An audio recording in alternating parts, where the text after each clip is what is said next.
J'enregistre et je donne la parole à Christophe. Alors, moi, j'augmente. Ben, écoutez, je suis vraiment ravi d'être avec vous et je trouve que c'est une excellente initiative de Vincent de vous réunir pour étudier ce sujet, de m'inviter, parce que j'aime, je crois aimer l'Évangile en tout cas. L'Évangile est une personne, vous le savez, c'est Christ, c'est à la fois une personne et un message. Je pense que là, la définition est simple.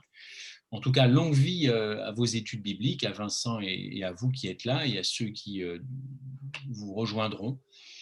Et vous avez vraiment raison de vous pencher sur ce thème de la justification par la foi, au travers ou avec le message de 1888. Alors, pour poser les choses très clairement, moi, c'est un message qui a été délivré par deux hommes déjà, A.T. Jones et E.J. Wagoner, ok. Mais au fond, ce message, qu'est-ce qu'il a de bouleversant? Parce que vous allez me dire, mais Dieu, il en a suscité des gens, dans l'Ancien Testament, dans le Nouveau Testament, il en a suscité des juges, il a suscité des prophètes, il a pris 12 disciples. Alors, pourquoi deux hommes de plus auraient changé la face de l'Évangile? Je ne parle même pas de l'adventisme, de l'Évangile. Voyez, je vais essayer de ne pas être trop adventiste, encore que je le sois profondément, mais ce n'est pas l'adventisme qui sauve. Vous le savez très bien. Donc, pourquoi deux hommes et puis voilà, aujourd'hui, quelle est la pertinence de ce message? C'est bien gentil, 1888, Minneapolis, très bien, bon, faut se mettre à la page, quoi. On est en 2021, Jésus revient. Pourquoi regarder dans le rétroviseur? Pourquoi encore regarder dans le passé? Et en plus, on m'a dit que ça s'est très mal passé. Alors pourquoi remuer tout ça, diviser les gens? Ce que je vous dis là, c'est ce qu'on a pu me dire et ce qu'on pourrait encore me dire. Pourquoi à nouveau reparler d'une session qui a tant divisé l'Église et aujourd'hui qui continue de ne pas faire l'unanimité? Mais parce que il faut être au clair avec l'histoire de l'Église, premièrement, et être très au clair avec Dieu. Enfin, quand Dieu suscite deux personnes pour aller parler à son Église, pour que son Église enfin se réveille, on peut quand même pas dire, bon, c'est pas grave, t'en as suscité d'autres, alors next, on verra bien les prochains. Non. Et il faut être au clair avec notre propre histoire. Bon, moi, j'ai fait des études d'histoire, je ne suis pas allé au bout, mais j'aime l'histoire. Et moi, je me suis penché depuis un moment sur l'histoire de l'Église. Et boum, quand j'arrive à 1888, là, je me dis, c'est quand même curieux. Donc, je ne raconte pas mon histoire, mais c'est en lisant des livres que j'ai découvert ce message et que j'ai découvert une dame qui avait beaucoup de livres, beaucoup de livres, et qui, trop vieille, m'a dit, voilà, je vous confie un ministère, je vous confie une association. Du coup, je me retrouve avec un paquet de livres. Okay, j'ai dû pousser les murs de la maison pour mettre tous ces livres-là. Mais qu'est-ce qu'il y a dedans? C'est bien gentil d'avoir un livre dans une bibliothèque, mais qu'est-ce que ce message, qu'est-ce qu'il y a dans ces livres-là? Eh bien, quelque chose de bouleversant. Non pas un nouvel évangile, personne n'a réécrit la Bible, c'est bon, on a ce qu'il faut, mais c'est une conception et une perception du salut. Et le salut, c'est Christ.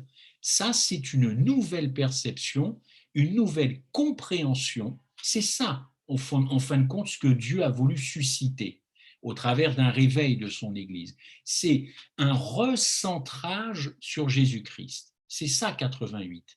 Bien sûr qu'il y a des choses qui vont venir tout de suite, mais c'est avant tout un recentrage.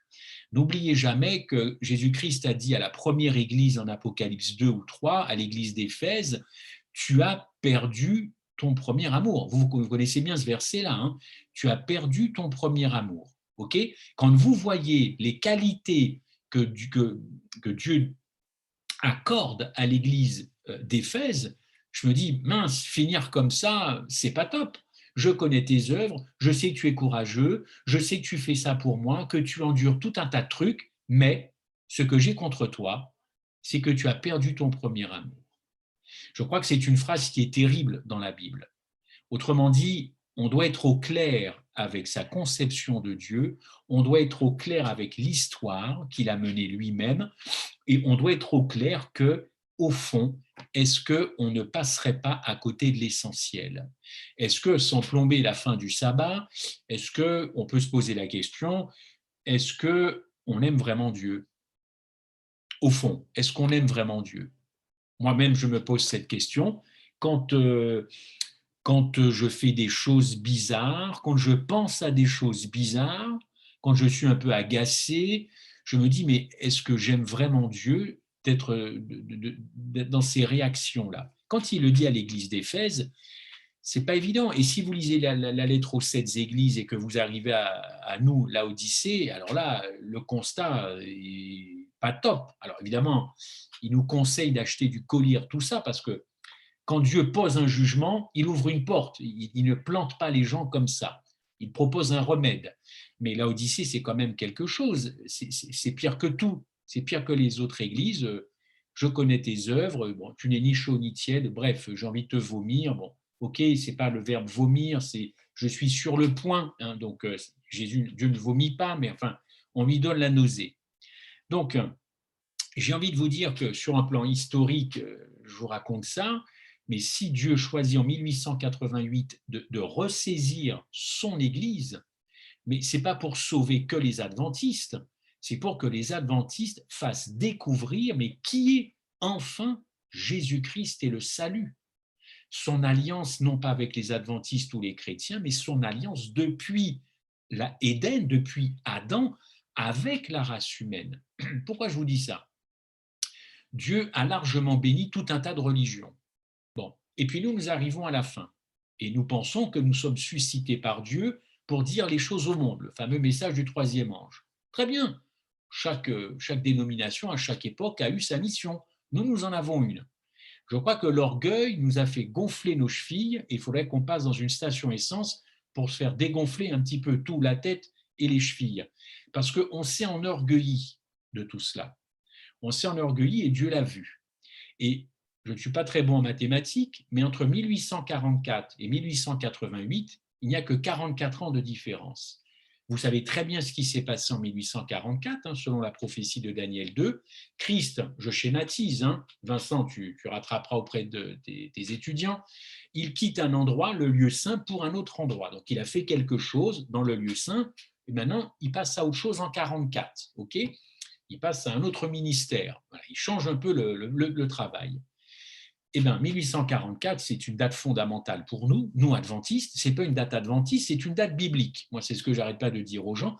Ce n'est pas adventiste, c'est dans la Bible. Si tu t'appropries la Bible, alors tu es adventiste. En tout cas pour ça. Mais quand même, entre 44 et 88, qu'est-ce qui a bien pu se passer pour que Dieu veuille à nouveau dire à l'Église, maintenant ça suffit. Vous m'avez à peine suivi dans le lieu très saint, ou d'ailleurs vous ne m'avez pas suivi, c'est pour ça que j'ai patienté 44 ans horloge terrestre, mais maintenant je vais envoyer 2 hommes pour vous dire que maintenant ça suffit, quoi. Je vous ai béni, vous avez plein de richesses, je vous ai aidé, je vous ai envoyé Madame White, je ne sais pas qu'est-ce que je n'ai pas fait pour vous, et vous n'avez toujours pas compris l'essence même de l'évangile. Et pire, je vais dans un endroit pour vous qui se trouve au ciel, autrement dit, j'intercède pour vous préparer pour mon retour, mais vous ne m'avez pas suivi, vous ne me suivez pas. Et ceux qui me suivent, je ne sais pas, ils se sont perdus dans la salle du lieu très saint. Ils sont peut-être aux toilettes, mais ils se sont paumés dans cette salle. Alors maintenant, ça suffit. Vous allez écouter les 2 hommes que j'ai suscités, ok, parce que si vous ne les écoutez pas, vous allez encore tourner pas mal de temps en rond. Et je connais un peuple qui a tourné dans le désert. Alors, si vous voulez imiter ce peuple-là, n'hésitez pas, hein, mais je vous conseille fortement de les écouter. Bingo, échec de Dieu, échec de Dieu. Mais Dieu ne lâche jamais l'affaire. C'est-à-dire qu'effectivement, le message n'a pas été accepté, moyennement apprécié. Les gens vous diront tout le contraire, mais la vérité biblique, c'est que Ellen White, qui a apporté sa caution, son support aux prédications chaque matin pendant une semaine de ces 2 hommes, si elle n'avait pas apporté sa caution, je crois que ce soir, je ne serais pas devant vous. Parce que sans caution d'Ellen White, là, effectivement, on pourrait se dire, bon, ils ont été un peu illuminés, mais là, il y a une véritable caution. Alors, vous allez me dire, oui, mais après 88, eh bien, ça a continué.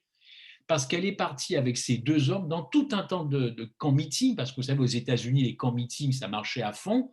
Et pendant plus de 10 ans après, 10, 12 ans après, elle continuait de partir avec ces deux hommes, comme ça, dans les différents camp-meetings aux États-Unis. Ça l'a fatiguée, ça l'a épuisée. Elle est morte en 1915, tellement elle avait donné. Eh bien, elle a voulu faire vivre, encore une fois, ce que Dieu a voulu dire à l'Église adventiste à cette époque-là, pour que l'Église se réveille et surtout lance le fameux grand cri pour le monde. Bon, je ne vais pas rentrer dans tous ces détails historiques. Madame White est morte et John C. Wagoner ont connu des fortunes diverses. Mais j'ai appris à aimer ces deux hommes. J'ai vraiment appris à les aimer et à les défendre parce qu'ils en ont pris plein la tronche. Je n'ai jamais vu, depuis que je suis sur cette terre, quand de tout ce que je peux lire, des gens qui en ont pris autant dans la tronche. Ce n'est pas possible. À tel point, c'est qu'ils ont craqué. Et je reconnais dans ce craquement beaucoup d'humanité de leur part. Je serai le dernier à les critiquer parce que ce serait trop facile de taper sur des gens sur qui on a tapé pendant des années et qui ont fini par céder. Alors là encore, Ellen White a dit, c'est vous qui les avez fait craquer et je comprends qu'ils aient craqué. Je comprends. Est-ce que quand on craque, on a un manque de foi? Non. John C. Wagoner sont morts avec la foi adventiste accrochée à leurs intestins, à leur cœur et à leur foi. Ils sont morts en ne reniant absolument pas le sabbat, absolument pas le sanctuaire, absolument pas le retour de Jésus. Mais c'est vrai, ils se sont fâchés avec l'institution, c'est vrai. Ils ont coupé les ponts avec la conférence générale. Jones n'en pouvait plus des dirigeants de la conférence générale. S'il avait pu leur faire un bras d'honneur en direct, il aurait fait un bras d'honneur, ce qui n'est pas bien. Et puis Wagoner, lui, on vous dit qu'il a été radié, oui, mais rien à voir avec ce qu'il a pu dire. C'est parce que sa femme l'a quitté et il a voulu se remarier. On va quand même pas maintenant s'amuser à radier tous ceux qui veulent refaire leur vie. On est bien d'accord, n'est-ce pas? Bon, donc rien à voir avec ses prédications. C'est simplement que voilà, il a voulu se remarier et à l'époque c'était tellement strict qu'on radiait. Dès l'instant que tu te remariais, on te radiait. Deux hommes qui ont souffert, deux hommes qui ont livré un message de la part de Dieu avec le tampon de Madame White, ça suffit quand même, pour moi en tout cas, pour m'intéresser à cela. Maintenant, d'un point de vue personnel, moi, ça m'a bouleversé. Ça a complètement changé mes paradigmes, pour employer un mot un peu hein. Ça a vraiment, alors ça n'a pas fait de moi, Vincent peut témoigner parce qu'on s'est déjà rencontrés plusieurs fois, ça ne m'a pas fait quelqu'un, je ne suis pas un libéral pour tout dire. Si vous deviez me classer, je reste plutôt un traditionnaliste. Je ne suis pas sensiblement un progressiste, mais je peux être traditionnaliste et considérer que 88, ça m'a changé quand même ma conception du salut, ma conception de Dieu, ça m'a changé quand même pas mal de choses. Alors vous me dites, ouais, mais toi et les autres? Ben ouais, parce que tous ceux qui ont touché à ce message, ça les a quand même bien secoués, parce que ça fait changer beaucoup de choses dans la tête. Vous n'allez pas être déçus parce que ça va suivre dans les 5 minutes. Vous allez voir, il va y avoir un tremblement de terre chez vous et vous allez vous dire, mais ce type est dingue, c'est pas possible. Vincent s'est planté et il a des bons amis, mais ça va secouer. Ça va secouer parce que Paul le dit lui-même, la croix, c'est un scandale. Pas moi qui le dis, c'est Paul. La croix, la prédication de la croix, c'est un scandale. Alors oui, il dit que c'est pour les païens, tout ça. Je peux vous assurer que la croix, pour les adventistes et pour les chrétiens en général, ça reste un scandale. Pourquoi? Prêcher la vraie croix, ce qui s'est véritablement passé à Golgotha, là, c'est quand même un beau petit scandale. Mais c'est Paul encore qui le dit. Et Paul l'explique très bien de son vivant. Il le dit d'ailleurs, je n'ai voulu connaître que Christ et Christ crucifié. Le reste n'intéressait absolument pas l'apôtre Paul. Et c'est ça, plus vous goûtez à ce qui a été dit à ce moment-là, plus vous vous dites, mais mince, on ne m'a pas enseigné comme ça, je n'avais pas compris comme ça, qu'est-ce qui se passe? Est-ce que la croix, elle est si différente que ça? Et Paul a tout capté et il s'est dit, moi, ne me parlez de rien d'autre que ça. Alors, vous voyez, ça, c'est un téléphone, hein, on en a tous un. Qu'est-ce qui arrive depuis plus d'un an sur WhatsApp et sur les autres groupes, TikTok et que sais-je, Snap et compagnie? C'est Marc Delabette, 666, Covid, on veut te tuer, voilà, complot, marque de la bête, l'agenda du pape, enfin, tout ça, c'est pour moi inutile. Je ne connais pas assez mon sauveur et tu me parles d'autre chose. Alors, fais-moi connaître mon sauveur en m'envoyant des choses pour me faire pleurer d'amour sur mon sauveur. C'est mon sauveur. Ne viens pas me raconter que je le connais pas. Il a dit aux églises qu'il y avait tout un problème pour chaque église. Et l'Odyssée, c'est la cata. Envoie-moi des choses, non pas sur le Covid et le vaccin, avec les machins dans le nez qui mettent une pilule dans ton cerveau. Ça ne m'intéresse pas. J'ai envie d'être comme l'apôtre Paul, très modeste. Faites-moi connaître mon Sauveur. Je suis amené à vivre avec lui éternellement. Apprenez-moi à le connaître et évitez de saturer ma messagerie de messages de complot. On va tous mourir. Si c'est ça l'adventisme, on a quand même un souci pour cette fin des temps. Si c'est que sur des groupes, il n'y a que des choses comme ça, la marque de la bête et tout, alors je me dis, mais ça ne correspond pas au message. Je ne pense pas que Dieu ait suscité l'Église adventiste pour avertir les gens que s'ils se vaccinent, ils prennent la marque de la bête. Soit dit en passant, j'ai de très bons amis que Vincent connaisse, versés dans les prophéties plus que moi. Le vaccin, ça n'a jamais été la marque de la bête. C'est biblique, ce n'est pas la peine d'aller dire que c'est le vaccin. Ce n'est pas la marque de la bête, le vaccin. Il pourrait y avoir 15 000 vaccins à venir, ce n'est toujours pas la marque de la bête. Les gens qui disent ça n'étudient pas la Bible. Tout ce qu'ils cherchent, je ne sais pas à quoi ils cherchent. OK ? Recentrage sur Christ. Recentrage sur Christ. J'ai envie de revenir. 88, c'est Dieu qui dit « j'ai envie de revenir », mais je ne peux pas revenir dans cet état-là. Enfin, pas moi, vous. Moi, je suis bien, j'ai envie de revenir. Je veux me marier avec l'épouse. Je veux me marier avec tous les chrétiens, pas seulement les adventistes, mais je m'adresse à vous pour que vous leur parliez de moi. Faites-moi connaître. Vous me présentez mal. Dès que vous me parlez de moi, vous parlez de la loi. Mais les gens, ils en ont marre de la loi. Je disais à Vincent, avant que vous vous connectiez, à l'époque de John C. Wagoner, il y avait certains États aux États-Unis qui avaient déjà voté la loi du dimanche. Il y a tout un tas de gens qui s'énervent sur la loi du dimanche, mais elle a failli déjà être votée. Et c'est A.T. Jones qui est allé défendre ça. Moi, je ne m'excite pas sur la loi du dimanche. Elle a déjà failli être votée. Et dans certains États, et c'est George Knight, l'historien officiel de l'Église qui le dit, elle était votée dans certains États et on mettait en prison les adventistes. Donc la loi du dimanche, il n'y a rien de nouveau. Il y a juste un grand pays qui s'appelle les États-Unis et qu'il avait déjà voté dans certains États, avec notamment l'amendement Blair. Et Blair voulait que ce soit toute l'Amérique qui vote la loi du dimanche. Bon, ben là, Dieu a dit non. Mais vous savez pourquoi Jones a été plaidé contre la loi du dimanche? Parce que Dieu savait que le peuple, son peuple, pas que les adventistes, son peuple n'était pas prêt. Son peuple n'était pas prêt. Si cette loi avait été votée, son peuple n'était pas prêt. Donc il a envoyé Jones, parce qu'il s'y connaissait en matière de liberté religieuse. Il a livré un truc devant le Sénat américain, il a cassé la baraque. Les mecs ont dit on ne peut pas voter cette loi comme ça. Elle n'est pas passée, cette loi. J'ai tout le texte en anglais qui a été traduit en français, la Sunday Law, la loi du dimanche, mais rassurez-vous, il n'y a rien de nouveau concernant la loi du dimanche. Donc, on sait qu'elle arrivera, mais il ne faut pas flipper, quoi. Il ne faut pas flipper, pourquoi ? Parce que Dieu a donné un message à John C. Wagoner qui nous rassure, quoi. Alors, je ne suis pas en train de prêcher paix et sécurité, je ne suis pas l'adjoint du pape François, je ne suis pas non plus dans ce trip-là, mais il n'y a pas de raison d'avoir peur. Vous êtes dans de bonnes mains, ok ? Moi, j'ai 2 grands garçons, ils sont encore à la maison, ils sont très contents d'être à la maison. D'ailleurs, je me demande quand ils vont partir parce qu'ils sont grands, mais ils sont en sécurité ici. Tout est prêt, ils sont en sécurité. Alors, bon, il y a un moment, il va falloir qu'ils s'en aillent, mais bon, ils sont bien. Mais si vous êtes bien dans les mains du Christ, pourquoi voulez-vous aller voir ailleurs ? Bon, ok, préambule, un peu long, pardonnez-moi, mais c'était pour vous situer un peu le contexte de tout ça. Et si vous entendez à droite, à gauche, oh, 88, Minneapolis, John C. Wagoner, dites-leur gentiment qu'il faut beaucoup de compassion pour 2 hommes qui ont souffert, du respect pour Dieu qui envoie ce message. Donc, que les gens étudient sereinement avant de balancer des choses comme ça. OK ? Je vais prendre en 10 points en 10 points, les choses les plus importantes de ce message.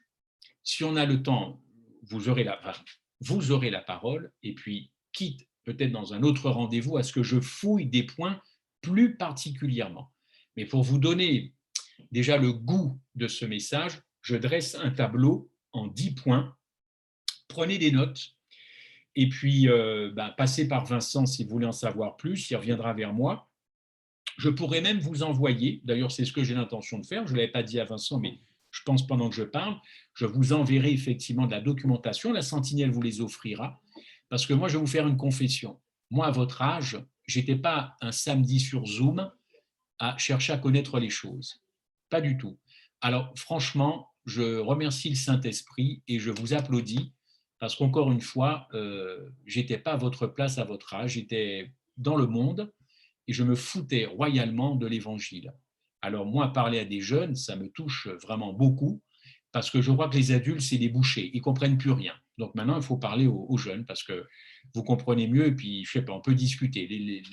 Les adultes, c'est cuit maintenant, c'est mort. Donc, gloire à Dieu que vous soyez là. Première vérité. Alors, cette première vérité, voilà. Gardez à l'esprit un recentrage sur Christ. J'essaie d'être très synthétique. 88, un recentrage sur la personne de Jésus-Christ. OK. Christ a accompli quelque chose, première vérité, Christ a accompli quelque chose pour chaque être humain. Il est mort de cette fameuse seconde mort. OK. J'ai fait quelque chose il n'y a pas longtemps sur la chaîne YouTube La Sentinelle des Temps sur la seconde mort. Si vous voulez en savoir plus, allez sur la chaîne. J'ai fait ça il y a le mois dernier sur la seconde mort. Il y a beaucoup de gens qui m'ont dit mais ce serait bien que tu en parles, c'est pas clair dans notre tête. Je ne sais pas si j'ai résolu tous les problèmes, mais avec les retours que j'ai eus, certains m'ont dit ah, c'est beaucoup plus clair. Mais ce n'est pas suffisant. Okay, il faut creuser toujours le truc. Donc, je répète, première vérité, Dieu par Jésus-Christ, fait quelque chose pour chaque être humain. Il passe par cette seconde mort, il meurt de cette seconde mort pour chaque individu de la race humaine, blanc, jaune, marron, vert, grand, petit, gros, tout ce que vous voulez. Pour chaque individu, Dieu a une histoire personnelle et une histoire personnelle aussi avec toute la race humaine. OK ? Donc, en mourant de la seconde mort, qui est de la mort éternelle, sans espoir de résurrection, ok, vous devez capter que quand Christ meurt, il ne sait pas s'il va ressusciter. Vous devriez déjà me dire, il y a un problème, parce que dans Matthieu 28, il prophétise sa résurrection. Oui, sauf que quand il meurt, il n'a plus tout ça en tête. Et il faudrait des heures pour, non pas vous convaincre, mais pour vous dire que quand Christ effectivement meurt, il meurt dans un état où il ne se voit pas être ressuscité, tellement il porte le péché du monde entier, depuis Adam jusqu'à son retour. C'est bien sympathique de prophétiser quelque chose, mais quand ce moment arrive, Christ était dans un tel état à la croix, pour vous, pour Alexia, pour moi, pour Vincent, pour Kéliane, Corian et Aurore, il était dans un tel état qu'il ne savait pas, et Hélène White était formelle, vous le savez, il ne voyait pas au-delà de la tombe, c'est-à-dire qu'il ne voyait plus sa résurrection. Il y a un très beau livre que j'ai fait venir il y a quelques années à Paris le pasteur adventiste Jerry Finman pour nous parler de son livre Christ dans les psaumes. Nous avons tous été bouleversés par ses conférences et surtout par son bouquin. Tout est dans les psaumes, rien n'est dans Jerry Finman, tout est dans les psaumes. Allez dans les psaumes et vous allez voir ce qui se passait dans la tête de Dieu, dans son corps, dans sa bouche, tout était impacté par le péché. À ce moment-là, quand il dit tout est accompli, il n'a pas l'espoir de la résurrection. OK ? Ça, c'est très fort. Et aller jusque-là pour que moi, je puisse vivre éternellement avec Dieu, autrement dit, vous avez très bien compris, lui meurt éternellement pour que moi, je vive éternellement. Moi, ça me donne toujours des frissons quand je dis ça, parce que personne n'est allé aussi loin pour moi, pour ma petite ma vie misérable, mon cerveau cramoisi, personne n'est allé jusque-là pour me sauver. Autrement dit, Christ a fait un choix.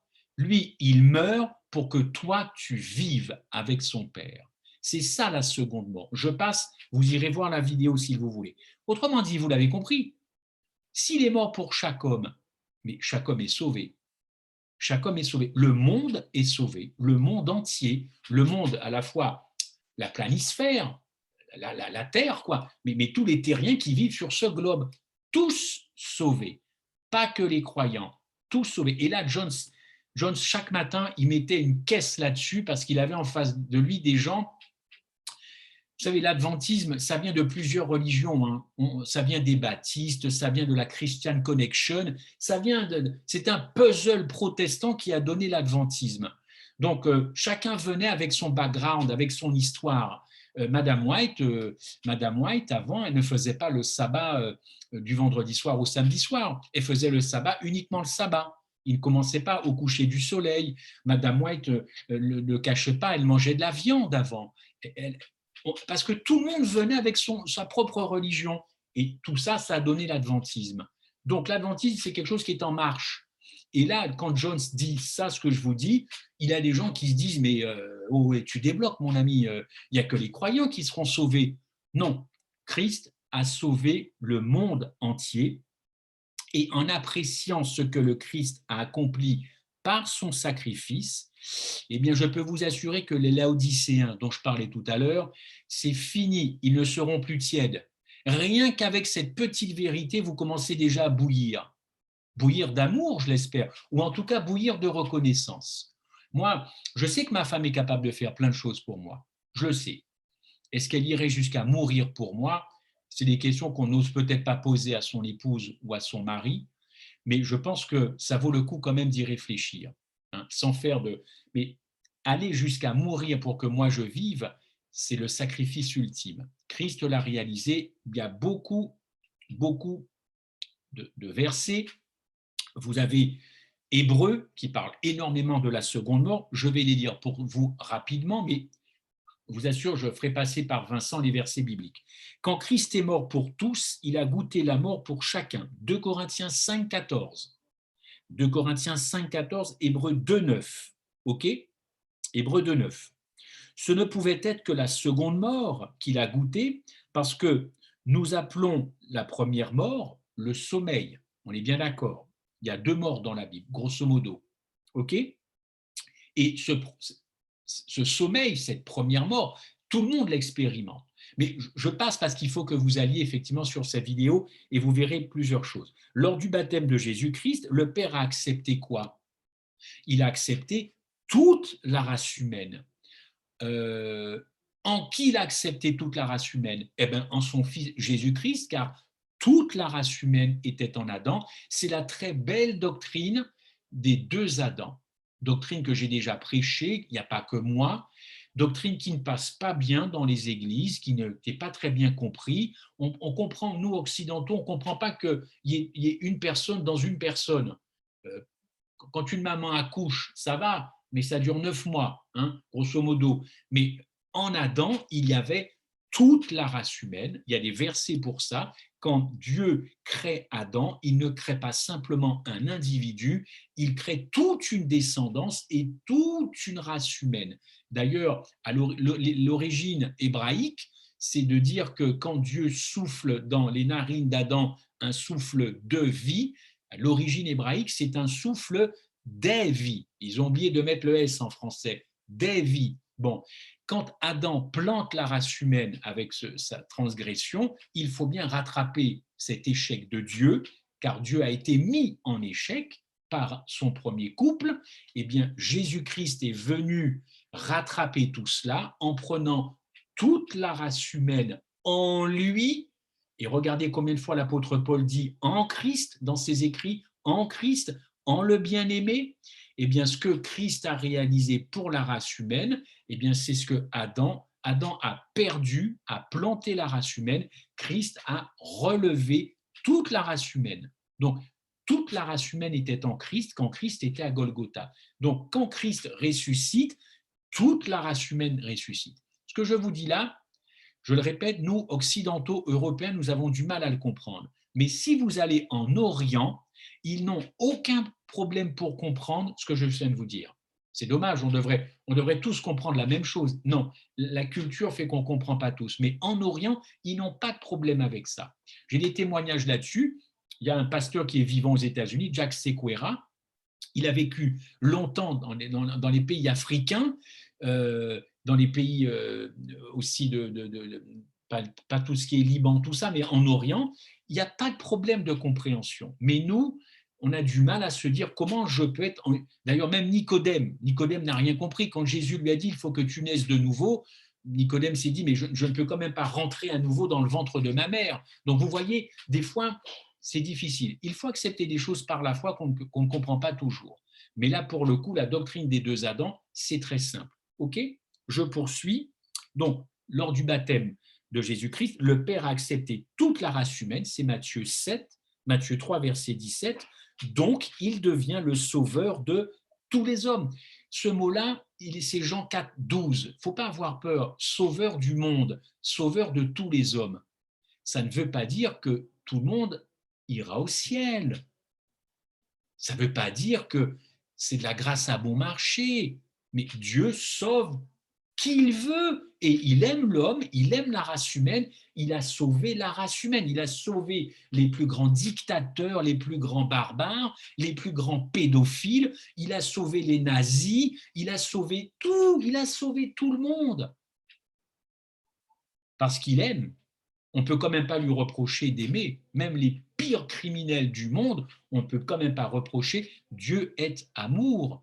Ne vous imaginez pas que Dieu vous aime parce que vous êtes bon et que vous n'êtes pas des nazis, hein, ou que vous n'êtes pas des Mussolini, ou que vous n'êtes pas des pédophiles. Non, non, non, non. Dieu ne vous aime pas parce que il ne vous aime pas parce que vous n'êtes pas. Il vous aime parce que vous êtes ses enfants, vous faites partie de la race humaine. Donc, sauveur du monde, ce n'est pas moi qui le dis, c'est dans la Bible. Jean 4, verset 12. OK ? Donc, je poursuis. Je poursuis. Première vérité, hein, sauveur du monde, tout le monde est sauvé.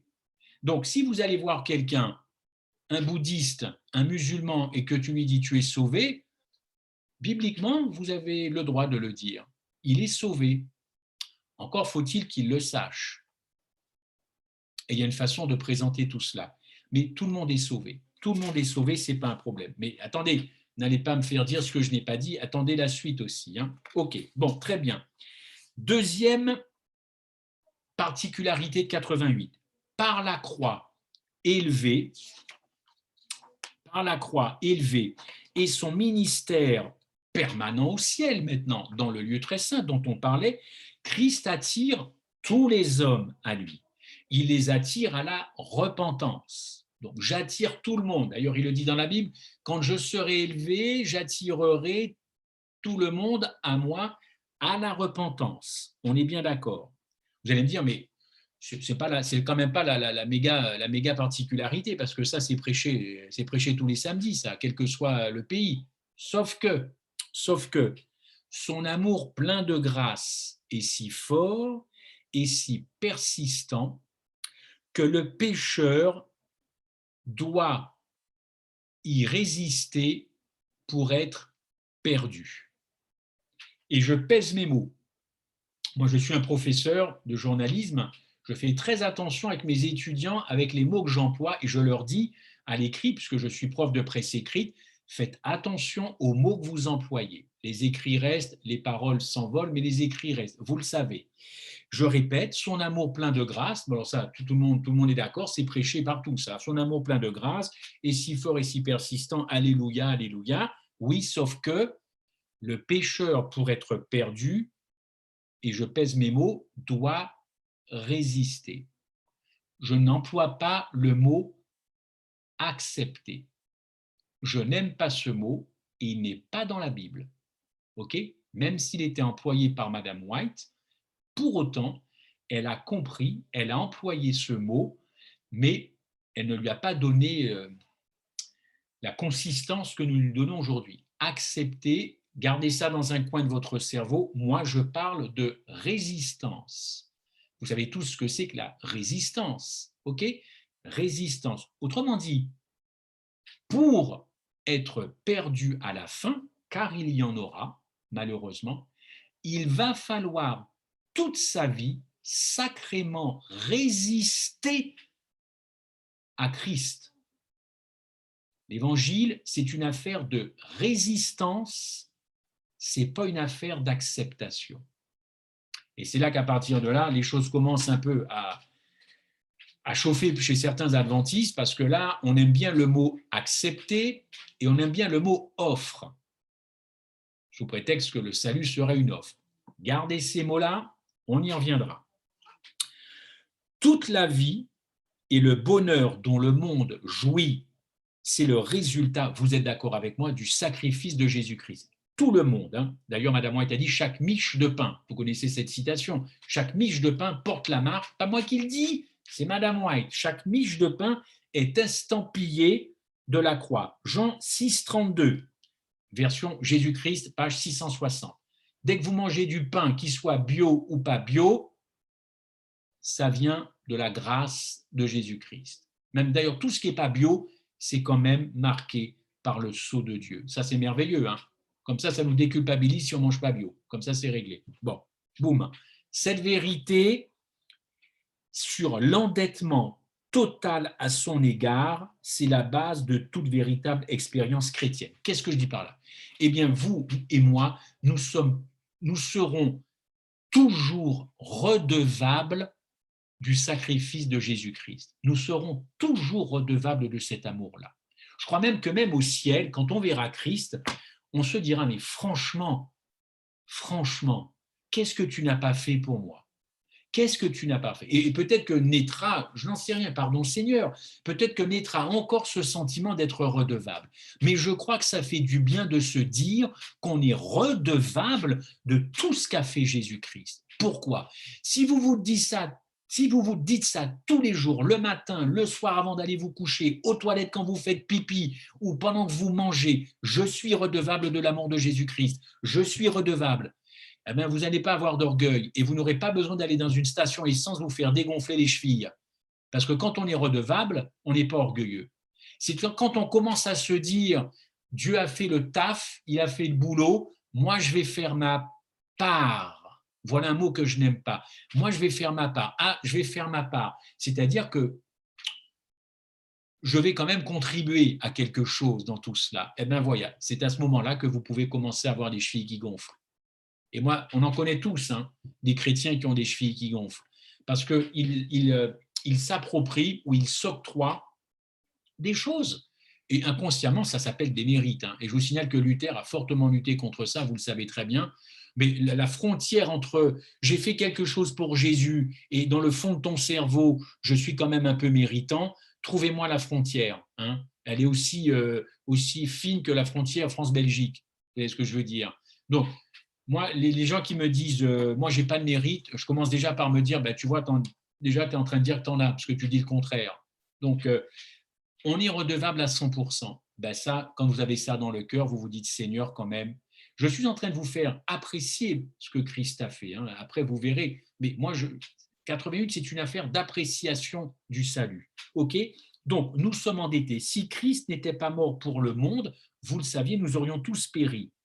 Le Père a déposé les crimes du monde sur Christ. C'est Dieu qui dépose sur son Fils. On y reviendra. 2 Corinthiens 5, 19. Corinthiens, c'est bourré de bonnes choses. 2 Corinthiens 5, 19, Ésaïe 53, verset 5. 2 Corinthiens 5, 19, Ésaïe 53, verset 5. Dans un réel sacrifice, comme le Christ a réalisé, le Christ a justifié tous les hommes. Tiens, il est 19h20 et c'est la première fois que j'emploie le mot justifier. Ce n'est pas un hasard, gardez ça dans un coin de la tête. Il est mort pour tout le monde, ouais, je suis redevable, donc il aurait justifié tout le monde alors. Non mais c'est pas possible Christophe, il ne justifie que ceux qui acceptent ce qu'il a fait quand même. Il ne faut pas non plus pousser le bouchon un peu trop loin. Non, je maintiens. Il a justifié, mais je rajoute légalement. Et c'est un mot qui est très important, qui ne se trouve pas dans la Bible, mais nous sommes autorisés, avec d'autres versets, à le dire. Il a justifié légalement le monde entier. La terre, les humains, les terriens, il les a justifiés légalement. Mais légal, vous savez que c'est un terme juridique. Vous le savez, ça, Alexia. C'est un terme juridique, on le sait très bien. Qu'est-ce qui s'est passé en Éden? Transgression de la loi. Quand on transgresse la loi dans un pays, il faut payer l'addition. Hein, on est d'accord? L'addition, c'était quoi? D'ailleurs, vous allez sortir du jardin d'Éden, terminer, vous allez dégager, ce n'est pas fait pour vous, et puis surtout, vous allez mourir. C'est ça, c'est celui qui pêche qui meurt. C'est Ézéchiel. Vous avez péché, vous allez mourir. Donc oui, tu es mort à 900 ans et des poussières, mais tu vas quand même mourir. Et puis ta femme va mourir, puis tes enfants mourront, et puis tous ceux qui vous suivront vont finir par mourir. C'est comme ça. Ça, c'est la conséquence naturelle de la transgression. Ce n'est pas la seconde mort, là. Adam et Ève qui pêchent, c'est conséquence naturelle. Dieu les avait prévenus, ils ont désobéi, tant pis pour eux. Maintenant, vous allez mourir. Très bien. Bon. Alors, il faut payer la mort, il faut payer, mais Adam et Ève, ils ont continué à vivre, ils ont eu des enfants, ils ont vécu. Donc, vous savez très bien ce qui s'est passé. Pour qu'ils continuent de vivre, puisqu'ils devaient mourir, eh bien, Christ est mort, s'est sacrifié pour qu'ils puissent vivre. OK? Eh bien, la justification légale, c'est tout simplement le contexte qui dit que tu dois mourir, mais tu vas continuer à vivre. Pourquoi? Parce que, de façon préfigurative, Christ, l'agneau, a été immolé dès la fondation du monde. Donc Christ était déjà mort, entre guillemets, déjà mort pour la transgression de la loi par Adam et Ève, parce que la loi réclame la mort. La loi, c'est son job de réclamer la mort du transgresseur, ni plus ni moins. J'espère que vous avez capté ça. La loi ne me fait pas aimer Dieu. Depuis quand la loi fait? Depuis quand les Belges aiment leur pays grâce aux lois qu'il y a dans leur pays? Est-ce que vous aimez votre roi ou votre reine simplement parce qu'il y a des lois? Je peux vous dire que de ce côté de la frontière, nous, on n'aime pas les lois. Hein. Les Français, moins tu leur donnes de lois, mieux ils se portent. Hein. Donc, les lois n'ont jamais fait Emmanuel Macron. Hein. Et non, on n'aime pas Emmanuel Macron parce qu'il a fait des lois. Au contraire, on en a marre. Les gens en ont marre des lois. La loi, c'est pas fait pour aimer les gens. La loi, c'est fait pour être respecté. Et si tu ne respectes pas, tu auras une amende. Et le cas de l'amende en Éden, c'est vous allez mourir. Mais vous allez vivre parce que Dieu vous aime et que mon fils a déjà été sacrifié. Je le répète, l'agneau a été immolé dès la fondation du monde. Donc la justification légale, c'est simplement de dire, en résumé, que nos premiers parents ont continué de vivre, n'est-ce pas, parce que Christ a été immolé. OK? Et si je déroule le temps, j'arrive à Golgotha.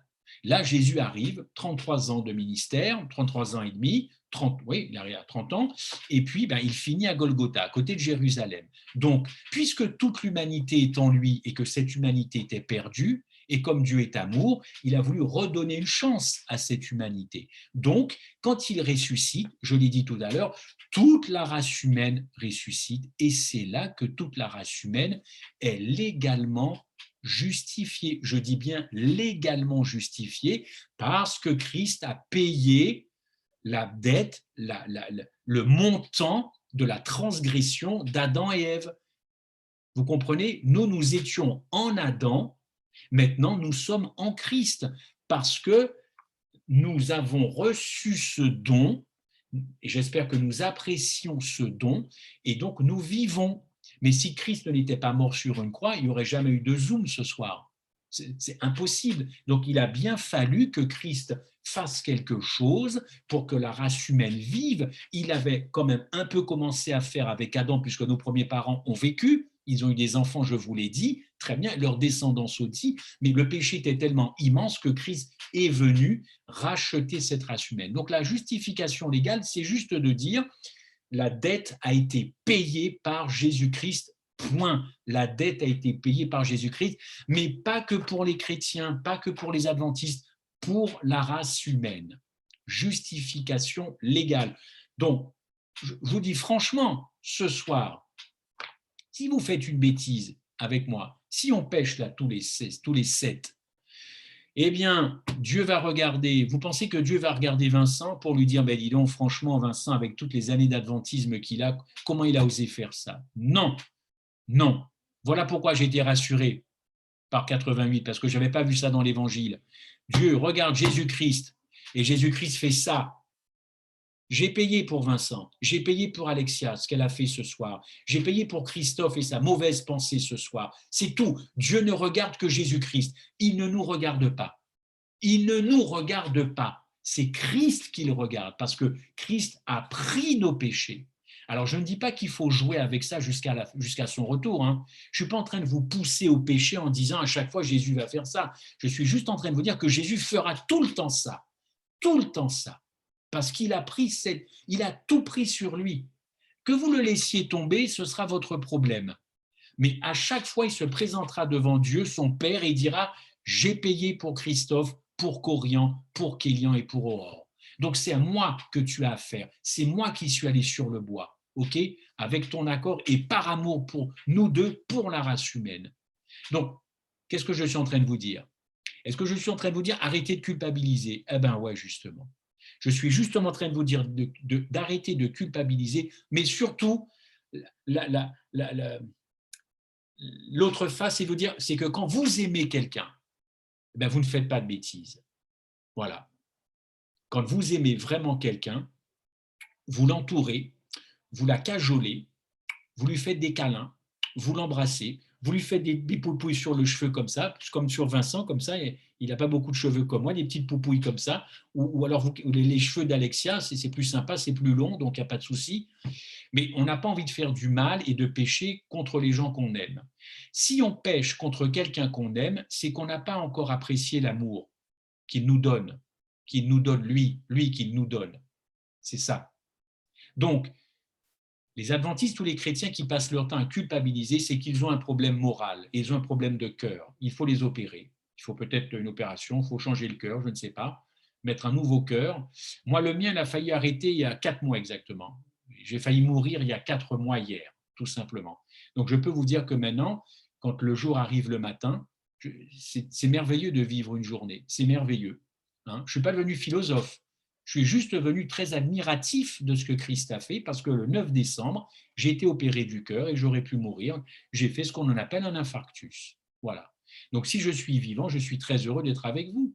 Donc, Dieu a relancé la pompe, hein, au sens propre, hein, il relance la pompe. Et qu'est-ce que vous voulez que je dise de plus? Je vais moins aimer mon sauveur parce qu'il m'a sauvé, c'est ça? Je vais moins l'aimer. Tu es mon sauveur, mais je vais moins t'aimer. Non, mais alors, je ne dis pas que je suis un saint, je dis simplement que chaque jour que Dieu fait, il faudrait qu'on apprécie ce qu'il a fait.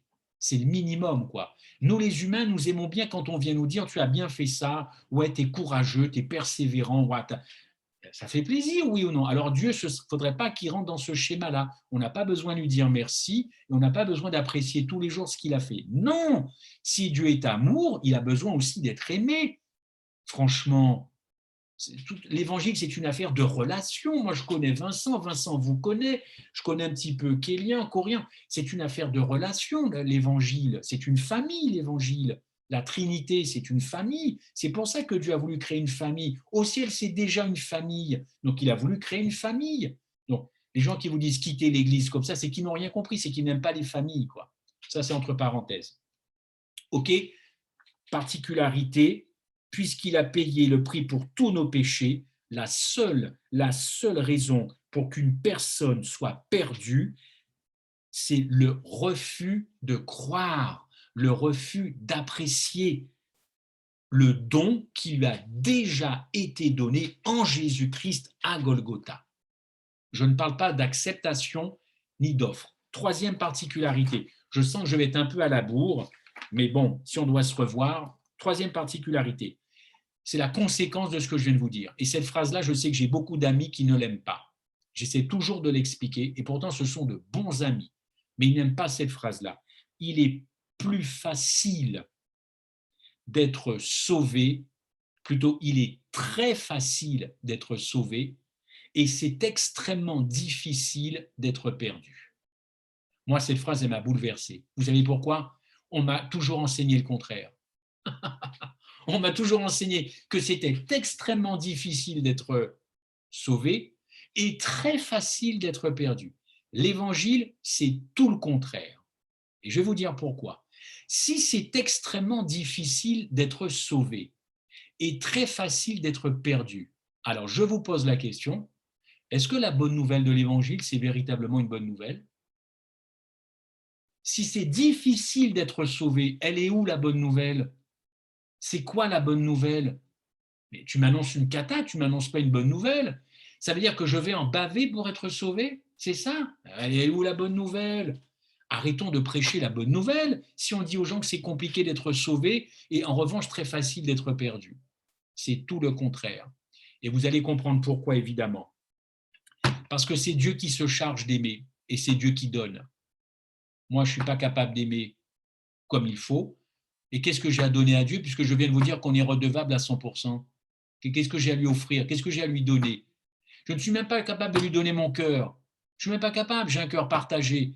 Alors qu'on ne vienne pas me dire que donne ton cœur. On chante ça toujours dans les églises, partout, dans les cathédrales. Donne ton cœur, donne ton cœur. Puis l'autre, là, donne ton cœur, il n'est même pas capable de donner 5 euros ou 10 euros à la quête parce que son cœur n'y est pas. Mais ni son argent, ni son cœur n'y est. Alors, moi, je vous dis, c'est Dieu qui aime, c'est Dieu qui donne. OK? Jean 3,16, c'est ma meilleure preuve pour vous ce soir. Jean 3,16. OK, le mot croire. Combien de fois il y a le mot croire dans l'évangile de Jean? Je me suis posé la question, mais il ne peut pas changer de vocabulaire, l'apôtre Jean? Ou alors pourquoi ça a tout le temps été traduit par le mot croire? Allez voir l'étymologie du mot croire, tant en hébreu qu'en grec. Et vous allez voir que croire, ce n'est pas simplement une connaissance intellectuelle. Je crois que Vincent travaille bien. Okay, c'est intellect. C'est pas ça l'origine du mot croire. Dans le mot croire, mais c'est fou tout ce qu'il y a. Dans le mot croire, bon, je vous le dirai la prochaine fois parce que là, je ne l'ai pas noté, mais il y a tout. Il y a confiance, il y a foi, il y a plein de choses dans le mot croire, puisqu'on est dans le Nouveau Testament en grec. Donc, croire pour nous, c'est non, à l'origine, c'est plein de choses. OK. Quand Jésus-Christ, troisième particularité, j'y suis, mon joug est facile et mon fardeau léger. Comment vous avez compris cette parabole? Mon joug est facile, mon fardeau léger.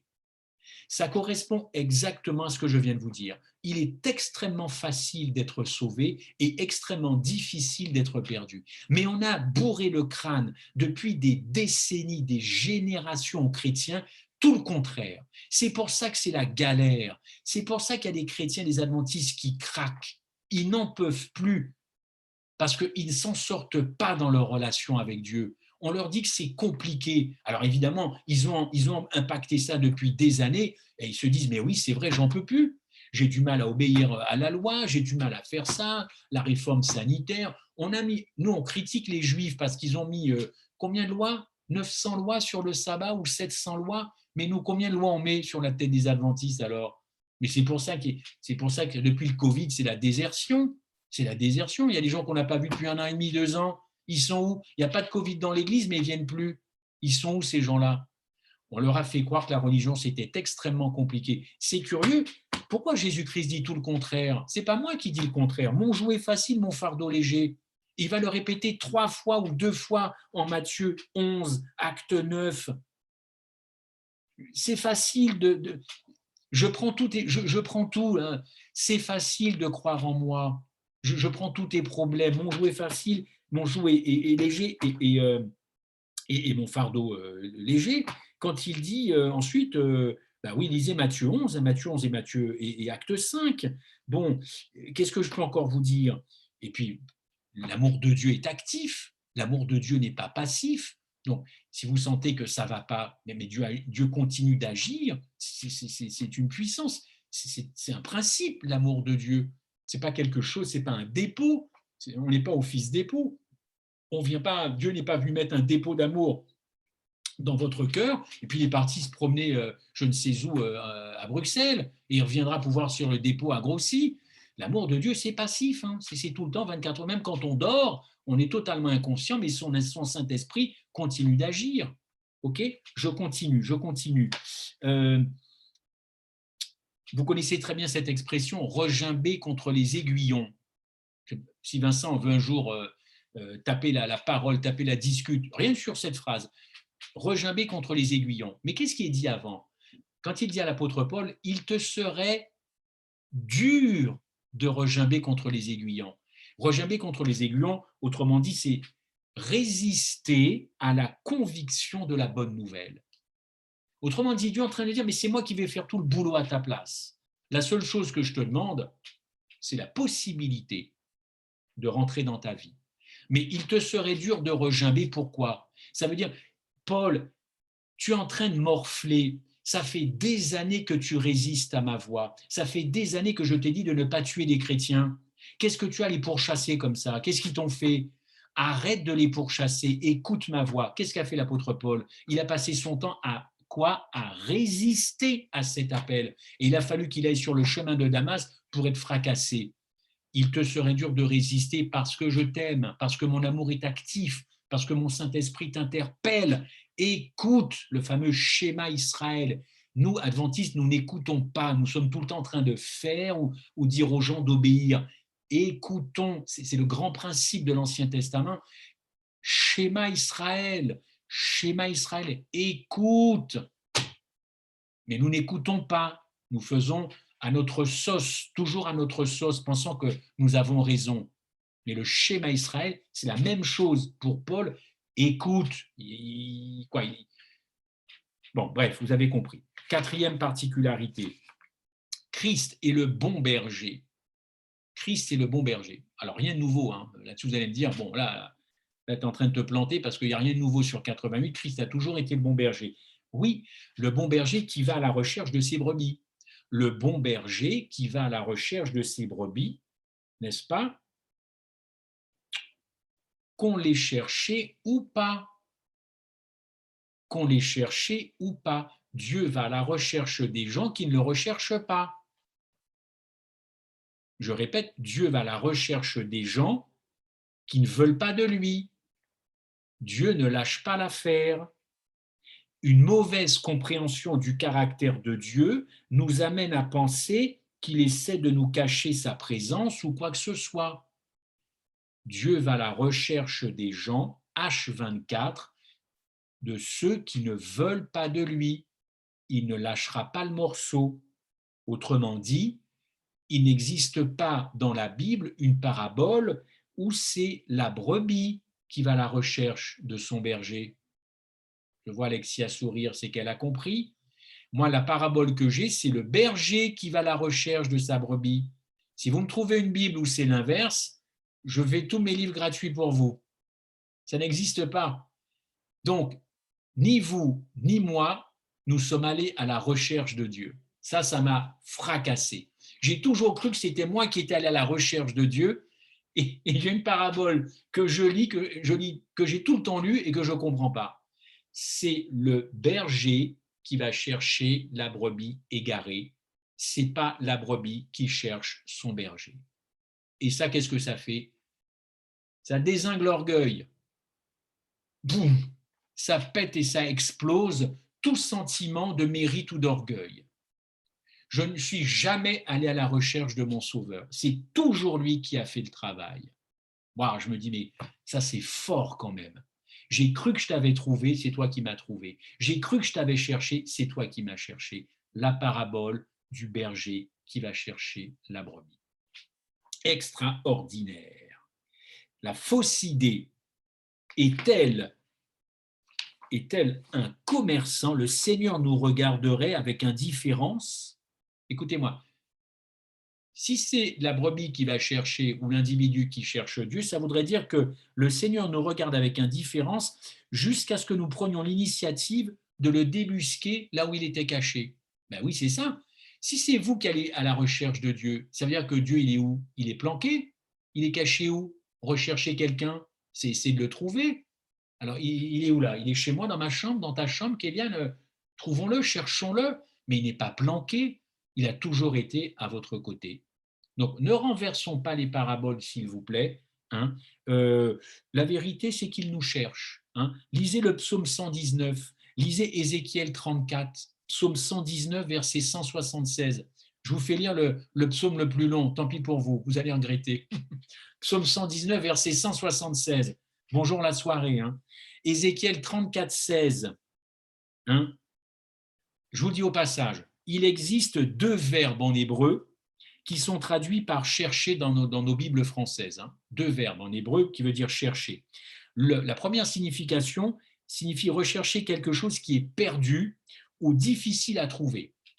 C'est perdu, c'est difficile à trouver. Ok ? Mais là, ce verbe-là n'est jamais utilisé comme Dieu quand il dit de le chercher. Autrement dit, Dieu n'est pas perdu, Dieu n'est jamais très loin et Dieu n'est pas planqué.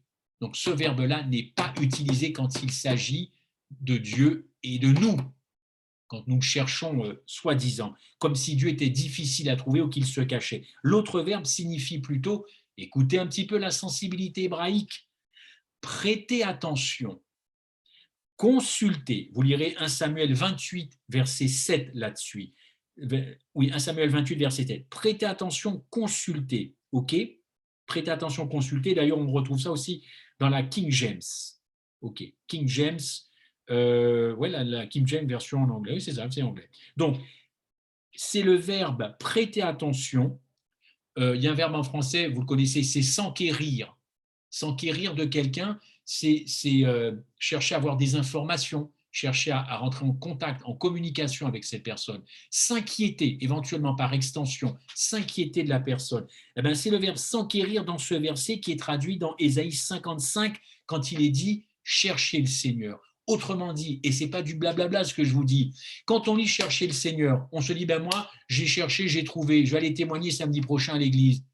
C'est pas ce que ce verset veut dire. Fais des recherches dans l'hébreu, va dans le grec. Hein? Alors peut-être que tu vas nous priver d'un témoignage, mais au moins tu diras la vérité. Parce que le vrai sens, c'est prêter attention à moi. Cherchez-moi, ça veut dire prêter attention à ma voix. C'est quand même clair. Prêtez attention à moi. Consultez-moi. C'est pas beau l'hébreu? C'est pas beau quand c'est dans une bonne version. Alors, c'est où le mérite d'avoir cherché Dieu? Moi, j'ai jamais cherché Dieu. C'est lui qui m'a cherché. Il a trouvé mon cœur. C'est lui qui a fait tous les efforts. J'en ai bavé pour observer le sabbat. Et lui, il n'a pas bavé à la croix, lui, parce qu'il est aussi mort pour ça. Oui, j'en ai bavé, mais quand je vois les efforts qu'il a déployés pour m'avoir, c'est quoi mes petites galères pour le sabbat ou pour autre chose, là, pour les fins de mois difficiles? Mais c'est quoi? On se complaît dans nos problèmes, parce que lui, il n'en a pas eu des plus gros problèmes. Remettons les choses en perspective quand même. C'est quoi notre vie par rapport à la sienne qu'il a vécue pendant 33 ans et demi? Franchement, on se plaindrait moins, on se plaindrait moins, excusez-moi. Toute personne sauvée, conclusion de ce 4e particularité, toute personne sauvée le sera, et ça c'est beau, c'est merveilleux, c'est 88, c'est John C. Wagoner. Toute personne finalement sauvée le sera grâce à l'initiative de Dieu, conséquence de ce que je vous dis depuis 10 minutes, l'initiative de Dieu, et toute personne sera perdue, non pas par l'initiative de Dieu, mais par sa propre initiative. Autrement dit, si vous avez des gens dans votre famille qui n'ont toujours pas, non pas accepté, mais reçu ce cadeau, mangez, Jean 3,16, le don, mangez ce don, eh bien ce ne sera absolument pas la faute de Dieu, ça vous le savez, encore qu'il y a des gens qui peuvent incriminer Dieu, mais ce sera vraiment parce que votre maman, votre tante, votre oncle, que sais-je, aura résisté toute une vie, consciemment. Donc, c'est l'initiative de Dieu, ce n'est pas mon initiative, je ne l'ai pas cherché. Et ce n'est pas mon initiative. Notre salut ne dépend pas de la relation que nous maintenons avec Dieu, n'est-ce pas? Ça, c'est une phrase qui m'a embêté aussi. Je me suis dit, mais quand même, on nous dit tout le temps qu'il faut avoir une relation avec Dieu. Maintenant, tu viens de nous dire que ça ne dépend pas. Mais évidemment, non, ça dépend de ma foi. Ça dépend de notre foi dans le fait que oui, il se tient à la porte, oui, il frappe, hein, on connaît bien ce verset, il frappe à la porte, et c'est lui qui veut maintenir une relation avec moi. Vous avez compris que 88, quand je vous ai dit tout à l'heure qu'il s'agissait d'un recentrage sur Christ, je ne me suis pas trompé, je pense que l'Éternel est témoin, parce que plus vous vous recentrez sur Christ, moins vous vous centrez sur vous. Voilà, c'est ça la vérité. C'est pour ça, entre autres, que ce message n'est pas accepté, parce que ce message, il bousille votre orgueil. Il met dans la poussière votre orgueil. C'est une très belle citation de Madame White. Il met l'orgueil de l'homme dans la poussière. Parce que l'homme veut faire quelque chose pour Dieu, il veut contribuer à quelque chose, il veut montrer quelque chose à Dieu. Non, Jones et Wagoner ont dit, vous n'avez rien compris à l'Évangile, tout est à l'initiative de Dieu, tout, tout, tout, tout. Et donc, si vous êtes perdu, eh ben, c'est parce que vous aurez toute votre vie refusé ça. Même l'initiative, même la recherche et la relation, bah, c'est simplement je sais qu'il est là et c'est lui qui veut maintenir ma relation.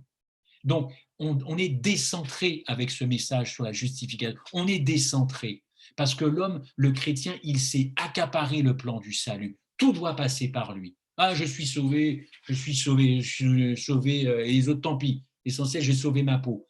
Nous avons, adventistes, accaparé. On a pris en otage le plan du salut et on a perdu l'auteur du salut. On s'est concentré sur l'objet du salut, on a perdu de vue l'auteur du salut.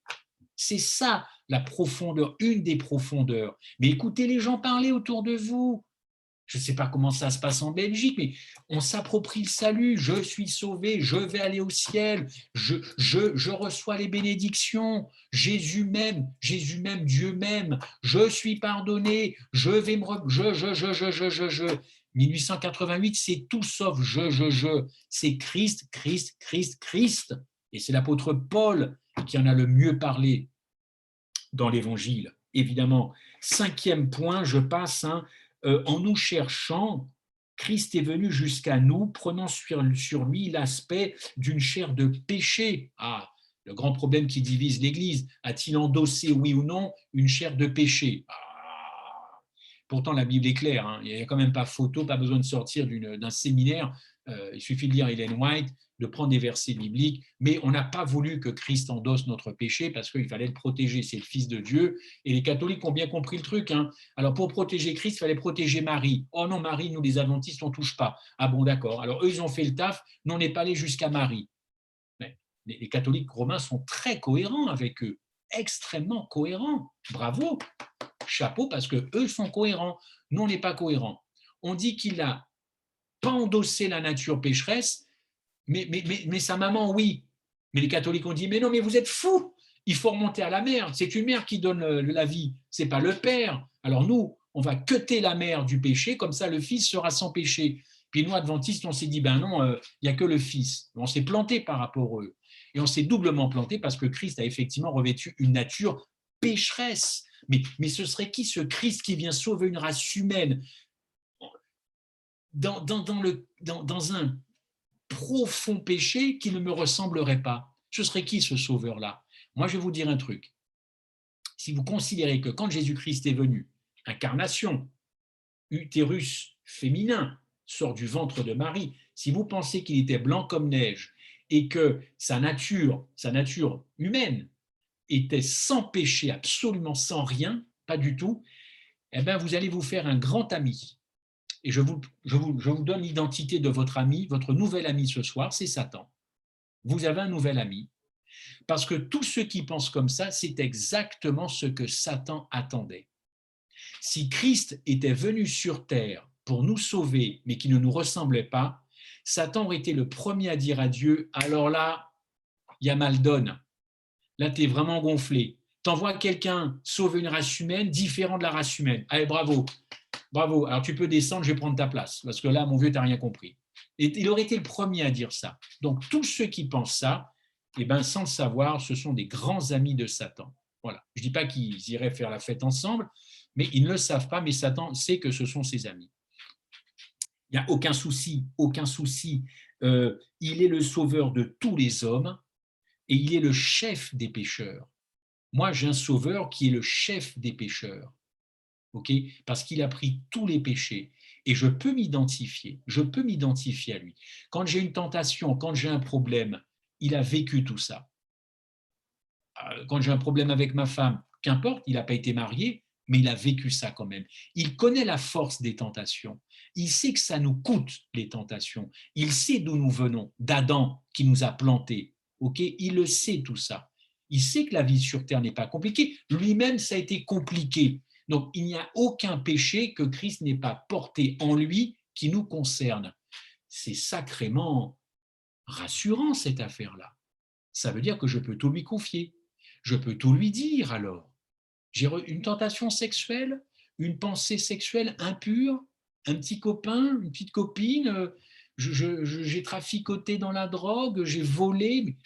Mais le Christ a expérimenté, il n'a jamais volé, il n'a jamais péché, lui personnellement. Il a expérimenté la force de la tentation.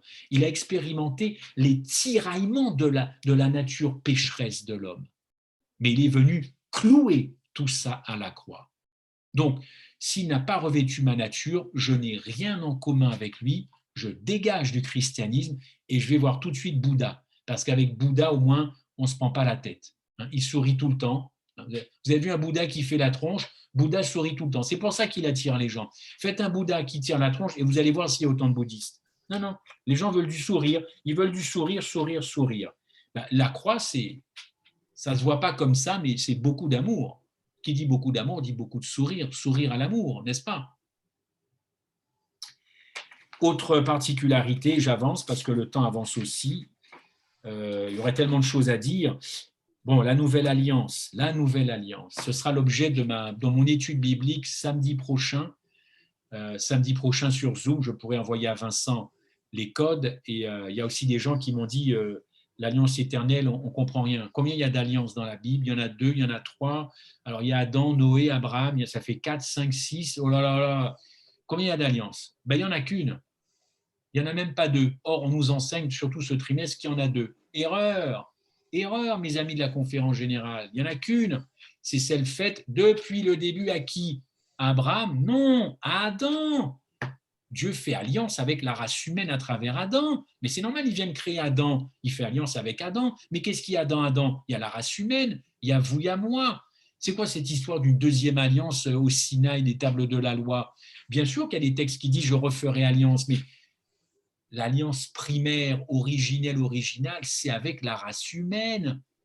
La race humaine, pas avec un peuple. Israël n'était qu'un porte-parole. C'est Israël qui aurait dû refléter le caractère de Dieu. Bingo, ils se sont encore plantés. Abraham, c'est le seul qui a tenu la route, quand vous regardez bien. Il y a Noé qui a tenu la route aussi. Mais ça, ce sont des mini-alliances qui font allusion à la grande alliance avec Abraham. Je vais lire ça. La nouvelle alliance est la promesse, écoutez bien, la promesse à sens unique de Dieu d'écrire sa loi dans quoi? Dans nos cœurs, et de nous donner le salut éternel comme un don gratuit en qui? En Christ. Une alliance avec la race humaine. L'ancienne alliance, c'est la vaine promesse du peuple d'obéir et ça a donné naissance à l'esclavage. L'échec spirituel de certaines personnes sincères est le résultat de l'enseignement des idées de l'ancienne alliance, tout spécialement durant l'enfance et la jeunesse. La vérité de la nouvelle alliance est un des éléments fondamentaux de 88. Comment vous dire ça? Dieu ne connaît que 2 individus dans la race humaine. C'est la doctrine des 2 Adams. Peut-être que certains m'ont déjà entendu là-dessus. Pour moi, c'est la clé pour entrer dans l'Évangile. 2 individus. Il ne connaît ni Corian, ni Alexia, ni Vincent, ni moi, ni Kélian, ni Aurore. Il n'y a que 2 individus dans la race humaine pour Dieu. Adam, Jésus-Christ. Soit vous êtes en Adam, soit vous êtes en Jésus-Christ. Quand Dieu fait alliance, il fait alliance avec la race humaine, c'est-à-dire celle qui était en Adam. Et il n'a jamais changé d'avis. C'est pour ça qu'il n'existe qu'une seule alliance. Et alors vous allez me dire, oui, mais Moïse et les tables de la loi, on ne va quand même pas effacer ça. Non, on ne va pas effacer ça. Mais qu'est-ce qui s'est passé au Sinaï? Dieu se prend un peuple pour l'éduquer, pour qu'il soit l'image, le reflet de sa gloire, de sa science, de tout ce que vous voulez. Ce peuple défaille. Et au fond, il lui redonne des commandements, des lois, des préceptes et pour certains des promesses, non pas parce qu'il attend quelque chose de ce peuple, mais simplement pour dire à ce peuple, écoutez, j'ai déjà fait une alliance avec vous. Si vous voulez quelque chose de visuel sur des tables, puisqu'Abraham est déjà mort depuis un sacré moment et que vous avez la mémoire oublieuse, alors regardez-moi ces tables et pensez à moi. La première réaction du peuple, ça a été dire, vous le savez très bien, nous allons, le veau d'or, tout ça, quand Moïse redescend, nous allons obéir. Mais Dieu n'a jamais donné quoi que ce soit pour qu'en retour, on ait quelque chose. C'est pas un gamer, Dieu. Il ne fait pas des choses pour avoir des choses en retour. Nous ferons ci, nous ferons ça. Ils n'ont rien fait, ils se sont fait un veau d'or. Il n'y a qu'une seule alliance. Dieu s'est toujours engagé avec la race humaine et il n'a jamais demandé quoi que ce soit comme promesse. Quand il dit à Abraham de sortir, est-ce qu'il demande quoi que ce soit en retour à Abraham? Non. Quand il demande à Noé, quand il demande à Israël, c'est toujours une alliance unilatérale. Tu sais pourquoi? Vous savez pourquoi? Parce que Dieu sait que si nous faisons des promesses, nous ne les tiendrons pas. Et moi le premier. Je suis incapable de tenir mes promesses. Ça, on encaisse mal cette affaire-là, nous les adventistes, parce qu'on pense que faire des promesses, c'est quand même intéressant. C'est une façon de nous tenir bien dans les clous, faire des promesses. Et qu'est-ce qu'il y a de mal à faire des promesses? Franchement, faire des promesses que demain, je vais prier 2 heures. Va prier 2 heures et on verra si le restant de la semaine, tu vas te lever à 4 heures du matin pour prier. On n'est pas capable. Et Dieu le sait. C'est pour ça que c'est lui qui s'engage à faire le travail. Il s'engage parce que lui tient ses promesses. Je reviendrai là-dessus si vous voulez, parce que c'est fondamental. Presque dernière vérité, il est déjà 20 heures, notre Sauveur a condamné le péché dans la chair. Donc là, ça fait allusion à la victoire sur le péché. Ah, pomme de discorde chez nous, on n'est pas tous d'accord. Est-ce qu'un homme peut ne plus pécher? Ça dépend qu'est-ce que tu entends par le péché. Ça dépend quelle est ta conception du péché. Mais il y en a qui se disputent, ils ne sont même pas d'accord sur les mots. Pire, ils ignorent la signification des mots. Mais ce sont les premiers à dire, oui, on peut s'arrêter de pécher, non, on ne peut pas s'arrêter de pécher. Mais donnez-moi les définitions, qu'on s'entende au moins sur les mots. Bon, l'apôtre Paul a réglé ça très rapidement et Christ a surtout réglé ça très rapidement à la croix. Oui, il n'y a aucune raison aujourd'hui pour un être humain, je ne parle même pas de chrétien, pour un être humain, d'aller vivre sous la domination, je dirais, terrifiante du péché. La domination terrifiante du péché. Autrement dit, Christ à la croix a cloué toutes nos addictions pécheresses. C'est réglé. Alors pourquoi continuons-nous de pécher, me diriez-vous? Eh bien, c'est parce qu'on n'a toujours pas compris que tout ça, ça a été cloué à la croix. Autrement dit, si je pêche, je continue de faire vivre un péché qui n'existe plus depuis Golgotha. Extraordinaire cette affaire-là. Je continue, je renouvelle un péché que Jésus-Christ lui-même a cloué. Il a dézingué ce péché dans ma vie, mais moi je continue de reproduire ce péché. Pourquoi? Manque de connexion, manque d'amour. Le péché, c'est une affaire d'amour. On n'est pas les juifs, nous. On ne dit pas fais pas ça, c'est péché, fais pas ci, c'est péché. Mais il y a beaucoup de chrétiens d'adventistes qui réagissent comme ça. Pour eux, le péché, c'est un acte. Fais pas ci, fais pas ça. Mais non, l'apôtre Paul dit que c'est une puissance, c'est un principe actif, le péché. D'ailleurs, Jésus-Christ le dit, il est venu le dire en Jean, on vous a dit que, dites-moi si je me trompe, on vous a dit que, mais moi je vous dis que. On vous a dit que, mais moi je te dis que si tu vois une femme et que tu as déjà l'idée de coucher avec elle, tu as péché. Corian, les autres, si je vous pose la question, est-ce que cette personne a couché avec? Réponse, non. Mais tu as pensé? Réponse, oui, tu as péché. Donc le péché, ce n'est pas un acte. Ce n'est pas simplement un acte. Jésus-Christ est venu donner une dérouillée, une leçon magistrale en disant, on vous a dit ça, on vous enseigne ça, vos rabbins vous ont dit ça, mais moi je te dis que si tu penses à ça aussi, Si c'est déjà dans ta tête, tu as commis un péché. Alors, arrêtons de nous bassiner tout le temps, chaque samedi, en nous disant que le péché, c'est un acte.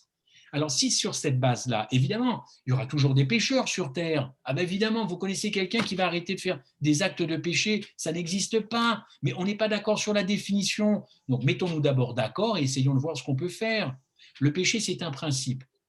Et oui, Romain, Paul le dit en Romain, Christ a condamné le péché dans la chair en envoyant Jésus-Christ dans cette même chair. Et pour faire un peu de théologie, le mot chair, vous le savez, en grec, c'est le mot sarx.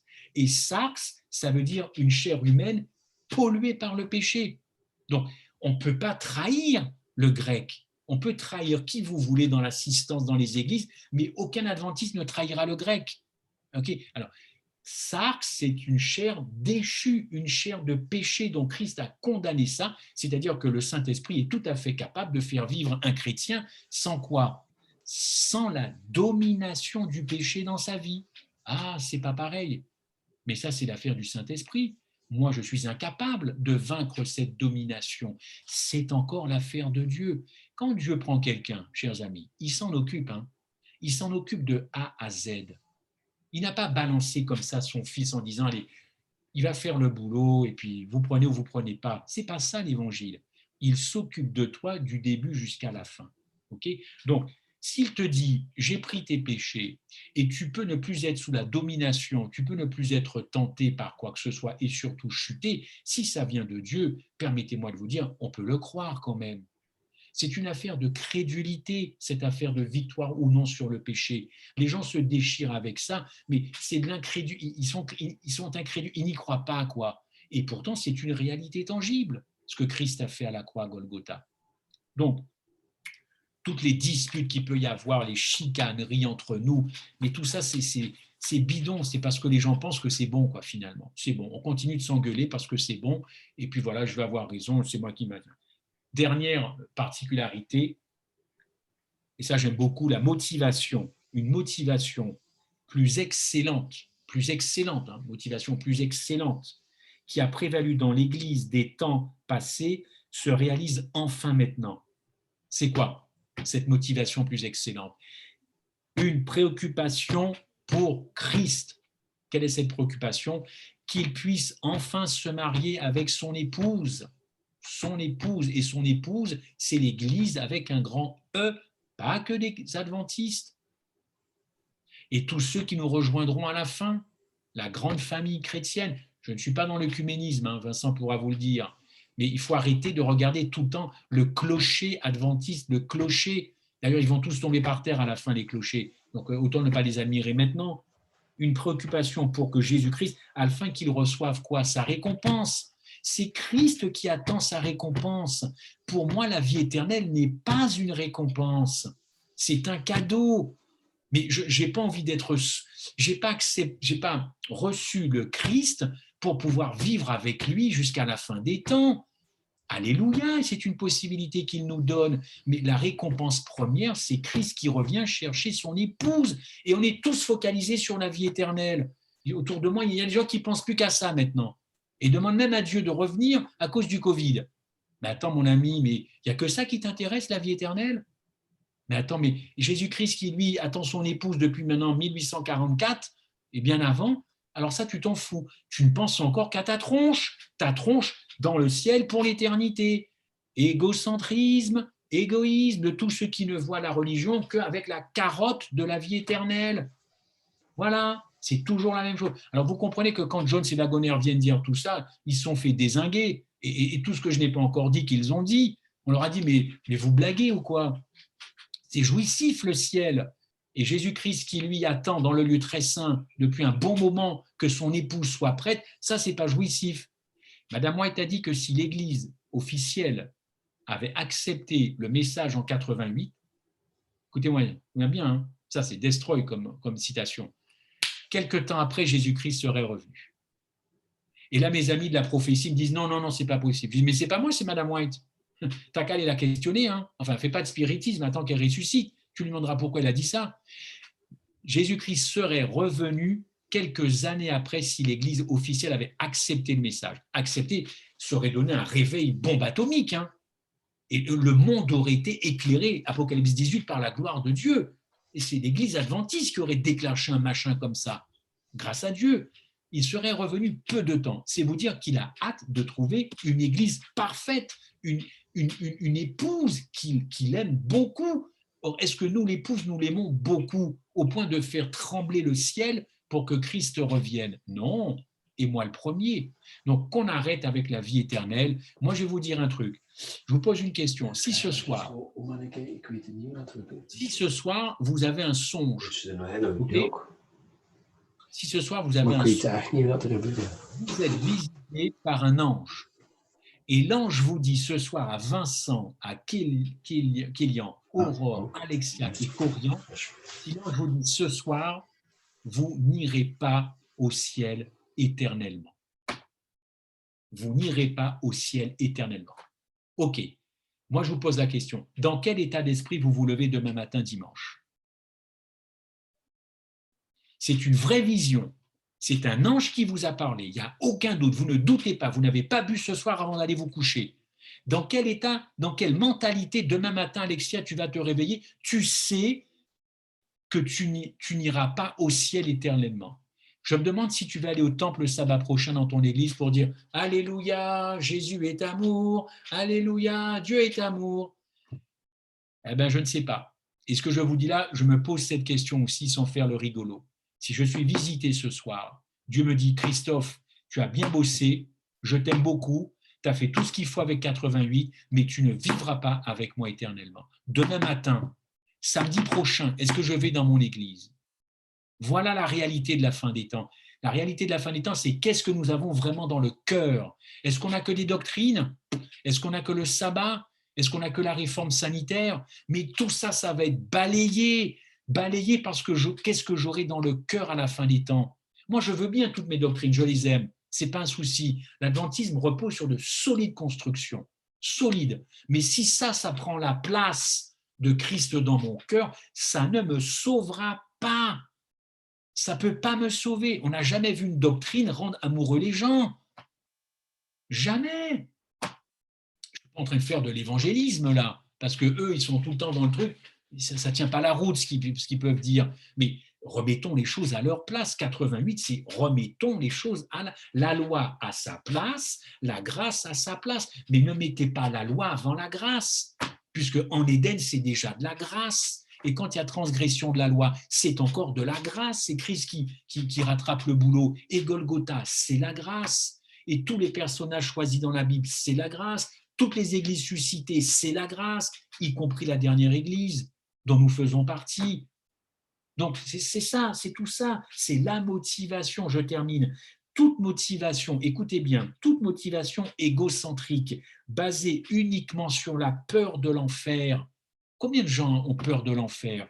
Ou sur l'espoir d'une récompense, la vie éternelle dont je parle. Je vais me baptiser, j'ai peur de mourir, j'ai peur d'aller en enfer. Et bravo la motivation. Vous ne pensez pas que le ciel ne voit pas votre motivation? Ou alors, je demande le baptême, le pasteur va me baptiser parce qu'il y a la vie éternelle. Bravo la motivation. C'est ça la motivation. Il n'y a que ça qui intéresse les gens dans le christianisme. La peur de mourir ou l'espoir d'une récompense. Bravo. Moi, je peux vous dire ce soir que les motivations, ça compte énormément. Ça compte énormément dans chaque acte que nous faisons. C'est bientôt fini. Dans chaque acte. OK ? Donc, la motivation supérieure à ce que je viens de vous dire, supérieure, le point culminant de notre motivation, c'est de dire, mais l'épouse du Christ, vous et moi, on doit se préparer à un mariage. Okay, et ne pas tout le temps penser à la vie éternelle, le mariage. Le mariage. Dernière particularité, la Bible enseigne de façon tellement claire que la justification est par la foi. La justification, elle est par la foi. Par conséquent, chers amis, le seul élément dont le peuple de Dieu a besoin pour se préparer, on en parle depuis 5 minutes, pour se préparer à la seconde venue de Christ, c'est quoi? La seule chose dont nous avons vraiment besoin, c'est une foi authentique.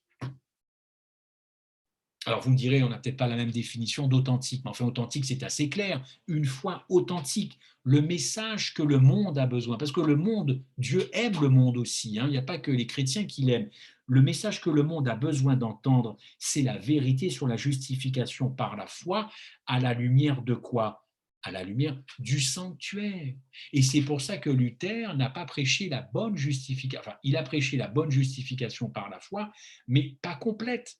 Parce que Luther et les réformateurs n'avaient pas la vérité du sabbat et n'avaient pas la vérité du sanctuaire et de la purification du sanctuaire. C'est pourquoi les gens qui viennent vous dire « Oui, mais la justification par la foi, ça fait longtemps qu'on prêche ça. Quelle est la différence avec 88 ?» Mais elle est claire. Elle est claire. Luther n'avait pas la vérité sur deux choses fondamentales et surtout sur la purification du sanctuaire. Voilà pourquoi elle n'était pas complète. Il a fait un énorme boulot, parce que Madame White a dit qu'il est au ciel, il sera sauvé. Merci Luther, tu as fait le taf, mais tu n'es pas allé assez loin. Et qui a fait le pas supplémentaire? Qui a fait le pas? L'Église adventiste du 7e jour, par John C. Wagoner. Il y a eu ce pas supplémentaire, cette différence par rapport aux réformateurs du XVIe siècle.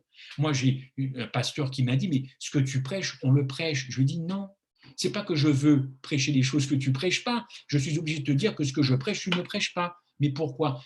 C'est une question de vérité. Ils n'avaient pas, les réformateurs, la lumière sur le sanctuaire et sur le sabbat. Luther n'observait pas le sabbat. Luther ignorait qu'un sanctuaire céleste existait au ciel. Ok?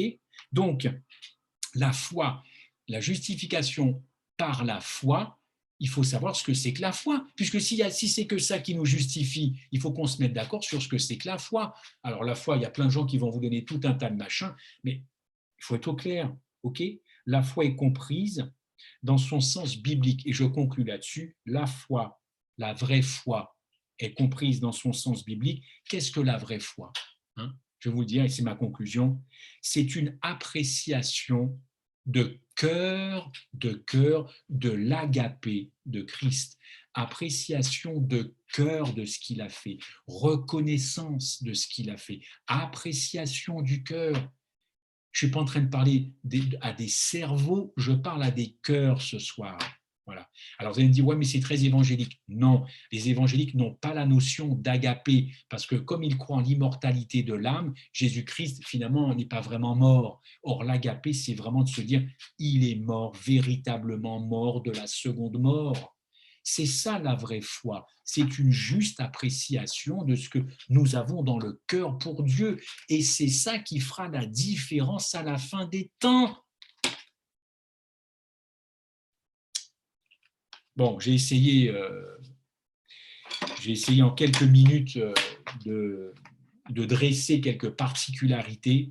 Il faudrait pour chaque particularité rentrer. Là, j'ai un peu survolé parce que le temps passe et puis bon, voilà, je ne veux pas bloquer vos activités nocturnes, mais en quelques 9-10 points, ce que je peux vous dire comme particularité: motivation, offre, alliance, nature humaine de Jésus, tout ça, ça compte énormément. Voilà.